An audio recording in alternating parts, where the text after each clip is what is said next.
आपका वो कह रहा है कि जी मुझे पता ही नहीं है, ये ऑपरेशन तो मैंने से तो पूछ के ही नहीं किया, कमिश्नर ने खुद ही कर दिया। क्या वजीर दाखिला को ये कहना चाहिए था? नहीं, उस जो फैक्ट्स थे उन्होंने बयान किए, ये चीज़ आपको माननी पड़ेगी कि जो जिस तरह पाकिस्तान के हालात चल रहे हैं और जिसको चलाया जा रहा है, उस जिस तरह अब सियासी पार्टियां बिहेव कर रही हैं, जिस तरह गाली गलौज अच्छा, की पाकिस्तान को सियासत। कौन चला रहा है सर?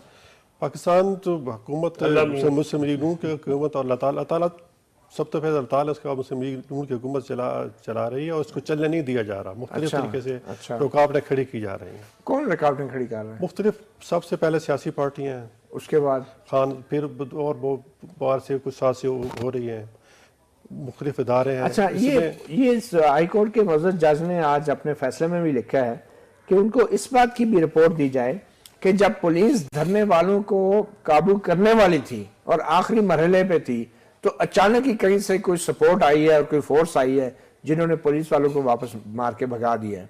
तो ये कौन लोग थे और आपके ख्याल में क्या इस साजिश में कौन शामिल हो सकता है? तो इसके बारे में मैं तो कुछ नहीं, कि वो हसन इकबाल ने आज कमेटी बना दी है, वो इन्वेस्टिगेट करेगी। अब तो सारा मामला इस तरह इंटरनेशनल कमेटी का क्या है उसका कि किस तरह धरना हुआ और उस पर किस तरह अमल किया गया, क्यों कामयाब नहीं हुआ, जिसमें क्या क्या फैक्टर्स थे।